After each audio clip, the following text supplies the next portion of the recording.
2020 Honda Civic Type R review: better living through technology. It took quite some time for Honda to finally bring a Civic Type R to the US, but when it did, Americans were left staring down one of the best driver's cars in ages. It quickly launched itself to near-deity status among Honda fans and critics alike. So, where could Honda possibly go from there? For the 2020 model year, the automaker did some nipping and tucking that, in nearly every way, somehow made this already great hot hatch even better. The biggest gripe I hear about the Civic Type R, regardless of model year, focuses on its hyper-stylized aesthetics.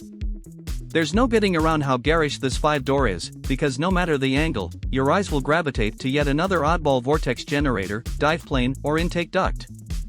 While some of the vents are, in fact, largely for show, there is a fair bit of actual engineering tucked away in here. In the 2020 refresh, Honda enlarged the grille to let more air across an improved radiator for better cooling in high-performance situations, but that had the downside of reducing downforce, so the automaker also adjusted the front spoiler to make up for that. Some new body color pieces help break up the dark masses of monotony on the lower parts of both bumpers, but to be honest, most folks won't notice anything until you get outside. The Type R's interior receives some more notable updates, for better or for worse.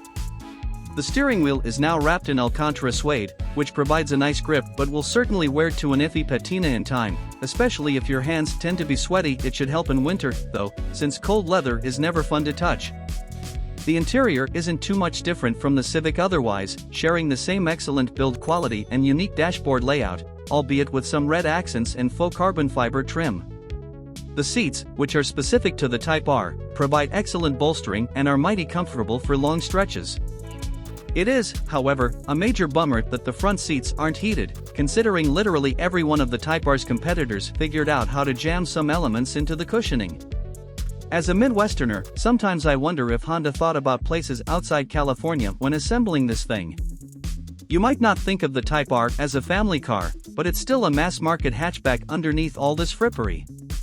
The front half of the car is loaded with storage, including 2 capacious cubbies on the front end of the center console, as well as a deep, modular cubby farther back containing the sliding cup holders.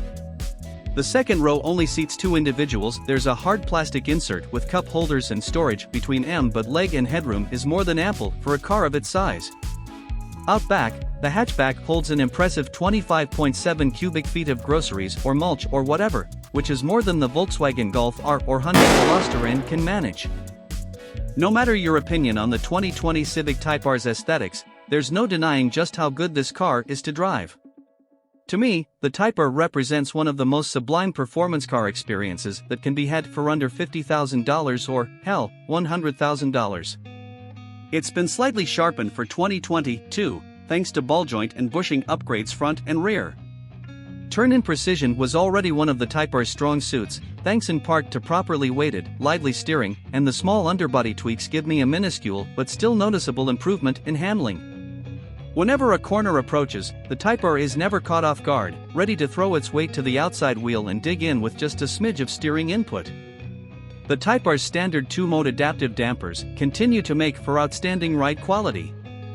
The suspension now monitors the ride 10 times more often, but this isn't what you'll notice.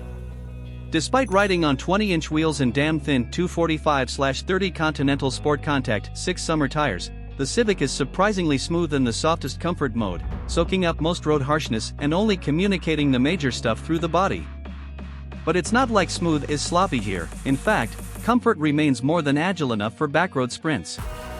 If you really enjoy feeling every pebble underfoot, things get considerably stiffer when you push the mode switch to the default Sport or the Hardcore Plus R. For 2020, the Type R's 2.0-liter turbocharged i4 remains the same, producing 306 horsepower and 295 pound-feet of torque. Hooking the tires up requires dry pavement, but in the right conditions, this hatchback flies. Some complicated suspension geometry keeps torque steer from living front and center in the driving experience. I know this might put me in the minority, but at no point have I ever wished this car would pick up additional driven wheels. Front-wheel drive is fine. The Type R's single-driven axle has no traction or glaring understeer issues at the limit. It's just fun, all the time, with a surprisingly high performance ceiling. Otherwise, the tech is all the same as before, with Honda's display audio infotainment system running on the 7-inch dashboard touchscreen. It's an old system, lacking the flashier looks of newer Honda get-ups, but it has embedded navigation and both Apple CarPlay and Android Auto are included, so that's good. The lack of rear seat USB is a bummer, as are the charging speeds of the available USB-A ports. You're probably not buying this thing for the telematics, though, and what you get is more than ample. The 2020 Honda Civic Type R is available in just one trim, with no factory options, for $37,950 including destination. That's only a few $100 more than before, yet you get a fair bit of new kit tucked in there. Honda sensing alone makes this a value. It's now more expensive than the Subaru WRX STI at $37,895, but the Honda's superior build quality shines through. The VW Golf R remains north of $40,000, although buyers get 2 additional driven wheels and a far more adult aesthetic. The Hyundai Veloster N starts at $28,575, and while it's down some 50 horsepower, a $2,100 performance package adds 25 horsepower, a proper active exhaust, summer tires and a limited slip differential. Its most comfortable suspension setting is still mighty stiff, though. If you want something even more hardcore, it might be worth waiting for the Type R's upcoming limited edition.